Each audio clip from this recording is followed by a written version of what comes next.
현재 미국의 주도하에 다국적 해상훈련인 림팩이 진행되고 있습니다. 림팩은 1971년부터 시작돼 경연제로 올해로 28번째를 맞았습니다. 대한민국 해군은 1988년 옵서버 자격으로 훈련을 참관했고 1990년 첫 훈련 참가 이후 17번째 참가를 이어가고 있습니다. 그런데 현재 한국 해군을 본 주변국들과 전 세계는 한국 해군의 발전 모습에 경악을 금치 못한다는데요. 실제로 한국 해군은 림팩 참가 초창기였던 1990년대에는 호위함 2척만 보내며 규모가 작다는 말을 빗대어 큐티 네이비라는 별명으로 불리곤 했으며 구축함이 없어 서울함, 경북함, 마산함 등 1500톤급 호위함을 중심으로 림팩에 참가했습니다.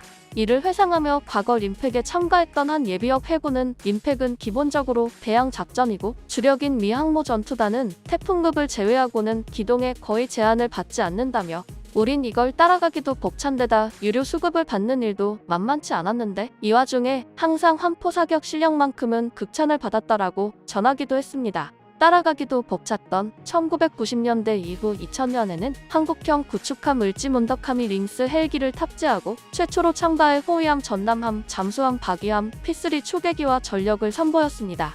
특히 당시 박이함은 훈련 종료까지 단 한 차례의 공격도 받지 않고 유일하게 생존했으며 가상 해전에서 적 함정 11척을 격침한 업적은 지금도 해군과 림팩 참가국들 사이에서 화제되고 있습니다. 그리고 2010년 훈련에 첫 참가한 이지스 구축함, 세종대왕함은 함포 사격 분야 최고의 영예인 탑건함에 선정됐습니다. 세종대왕함은 참가 함정 중 유일하게 오차 합계가 100m 이내인 75m를 기록하면서 한국 해군은 타깃은 물론 타깃을 예인하는 줄도 맞출 수 있다라는 말이 돌았습니다.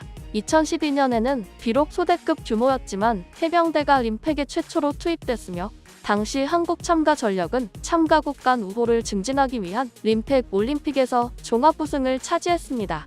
이 행사는 2002년부터 시행하고 있는데 미국 이외의 국가가 우승한 것은 처음이라고 알려졌습니다. 이후 승승장구한 한국 해군은 2016년부터는 다른 국가 전력을 지휘하는 것이 익숙한 일이 됐습니다. 그런데 그동안 아무 반응이 없었는데 이번 2022 림팩 훈련이 시작되자 주변국들이 거센 반발을 하는 모습을 보이는데요. 특히 중국은 여러 언론을 통해 위험한 행보라고 강한 어조를 내뱉었습니다.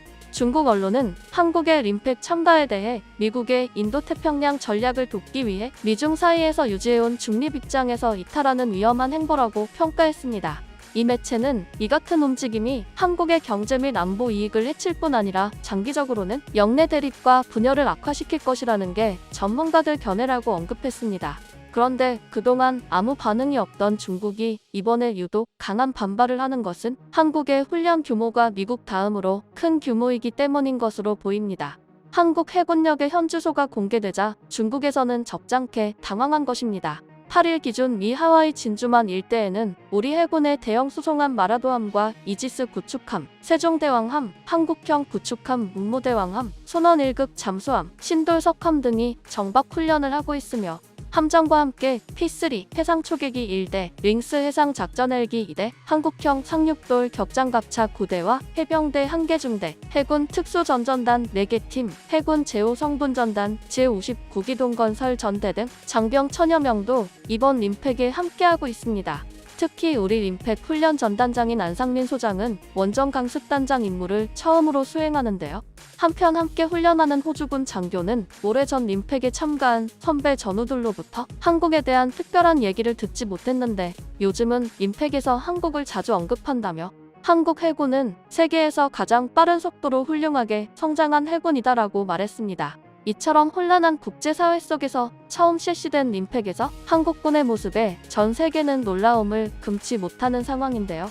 사무엘 파파로 미국 태평양 함대 사령관은 8일 대량 살상무기로 세계를 위험에 빠뜨리거나 무력으로 국경을 바꾸려는 세력은 환태평양 훈련의 결속을 잘 봐야 한다라고 말했습니다.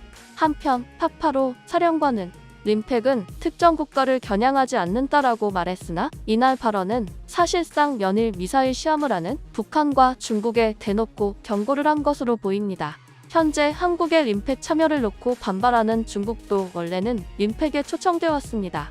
그러나 미중 갈등을 시작으로 2018년부터는 초대장을 받지 못하고 있죠. 그러는 사이에 한국은 주도국으로서 입지를 굳히자 중국의 반발이 나타나는 것입니다. 그리고 이번 림팩에서는 한국 해병대가 한미 상륙작전을 지휘해 더욱 놀라움을 주고 있는데요. 미국이 주도하는 훈련에서 그것도 8개 나라가 펼치는 대규모 상륙작전을 한국군이 주도를 한다는 것이 가능한 것인지 당황하는 것입니다. 특히 이러한 주도 훈련은 아직 일본도 못 해본 것이어서 일본도 한국 해군의 위상에 놀라는 모습입니다. 심지어 미국이 상륙작전 사령관을 비영어권 국가에 맡긴 건 이번이 처음입니다. 이에 안상민 림팩 원정 강습단장은 대한민국 해군의 위상이 높아진 것이고 세계 안보에 기여하는 대한민국의 역할 또한 증대됐다고 볼 수 있습니다. 라고 말했습니다. 이처럼 림팩의 상륙작전을 한국군이 주도하자 이를 가능하게 한 한국형 상륙돌 격장갑차인 카브가 주목을 받고 있습니다. 그런데 한국이 카브를 이용해 상륙작전을 하자 중국과 북한이 상당히 언짢아한다고 전해지는데요. 그 이유는 카브와 같은 상륙장갑차를 이용할 수 있는 부대는 해병대뿐입니다. 그런데 상륙장갑차를 가지고 있고 이를 운용하는 해병대를 갖춘 나라는 생각보다 그리 많지 않습니다. 실제로 중국도 여러 번 상륙장갑차를 실험했는데 결국 실패한 것으로 알려졌습니다. 그런데 대만 문제를 가진 중국은 반드시 한국과 같은 장갑차와 병력이 필요하다며 한국의 훈련 주도에 반발하면서도 상당히 부러워한다는 게 전문가들의 입장입니다. 따라서 한국 해병대의 존재 자체가 중국과 주변국들에 대한 경고인 것입니다. 그 와중에 이를 본 대만은 한국 해병대의 상륙작전과 군사력에 대해 칭찬하고 기대하는 모습을 보였습니다. 대만에서는 현재 림팩에서의 한국군의 모습을 보며 한국군이 대만에 힘을 준다면 대만에 아주 큰 도움이 될 것이라며 은근히 도움을 바라고 있습니다. 그리고 일본도 한국의 상륙작전을 보며 상당히 부러워하는 눈초리를 보냈습니다. 그런데 그렇게 군사력을 중시하는 중국과 일본이 상륙장갑차와 이를 운용하는 병력이 없다는 게 상당히 의아한데요. 실제로 이번 상륙작전에는 한국, 미국, 호주 등 9개국이 참가했는데 이들 국가 중 미군을 제외하고는 모두 상륙장갑차 탑승 경험이 없으며 이번 림팩에 이 장비를 투입한 나라도 한국뿐이었습니다. 이에 한국군의 카브 시범 기동 이후 안전교육과 국가별 전술 교류가 이뤄진 것으로 알려졌습니다. 통가에서 온 한 해병은 우리도 저런 장비가 있었으면 좋겠다고 생각했는데 오늘 체험해볼 수 있는 데다 한국의 해병 전술도 익힐 수 있어 좋다며 엄지손가락을 치켜 세웠습니다. 또한 미 해병대 소속 브랜든 사가위니아 중위는 이번 훈련은 한미 해병뿐만 아니라 림팩에 참가한 모든 국가의 해병들과 전력을 통합하고 준비성을 확립하는 목적이 있었다며 특히 여러 대의 카브를 활용해 상호 운용성과 전술 능력을 평가하고 증명할 수 있었던 시간이라고 설명했습니다. 이처럼 림팩은 한국군의 현주소와 전 세계의 해병들의 한국의 카브를 널리 알리는 계기가 됐다고 관계자는 설명했습니다. 한편 한국 해병대는 현재로도 인정받는 카브에서 더 나아가 카브2를 개발하고 있다고 전했는데요. 현재 카브2의 개발이 거의 끝난 상태이며 2023에서 2024년 해병대의 인도를 기다리고 있다고 합니다. 카브2는 앞서 카브에서 가장 단점으로 지적됐던 상륙 시 조수의 영향을 거의 없앴다고 알려졌습니다. 한편 군사 관계자들은 이번 림팩은 한국의 방산 수출에 또 한 번 날개를 달아줄 것으로 보고 있는데요. 왜냐하면 현재 우크라이나 사태로 각국의 무기 확보가 중요해진 시점에서 미국이 대놓고 한국군에 훈련 주도권을 줬기 때문입니다. 훈련 주도권을 가진 한국의 방산 시장에 각국은 관심을 가질 수밖에 없는 것이죠. 원래 림팩 현장은 각국 해군의 친선의 장임과 동시에 세계 최대의 방산 시장인 미국 공략을 위한 세일즈의 장이기도 합니다.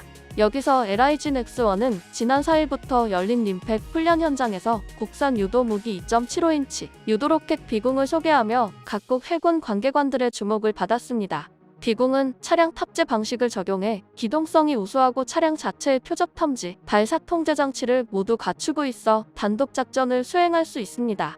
현재 해군은 해병대에서 기존 노후화된 해안포를 대체해 비공을 운용 중입니다. 비공이 더욱 주목받는 것은 미국 FCT 프로그램에서 미국 국방부가 시험해 그 성능을 입증받았기 때문인데요. FCT는 미국에서 생산되지 않는 동맹국의 기술을 평가하는 미국 국방부의 프로그램입니다. 한편 한국은 현재 세계 각국의 K2 전차, FA-50 경공격기, 천공 등 수많은 무기들을 수출하고 있으며 이제는 해군력까지 인정받고 있습니다. 태평양에서 다른 나라의 배를 따라가는 것조차 힘들었던 한국이 이제는 훈련을 주도하고 있습니다.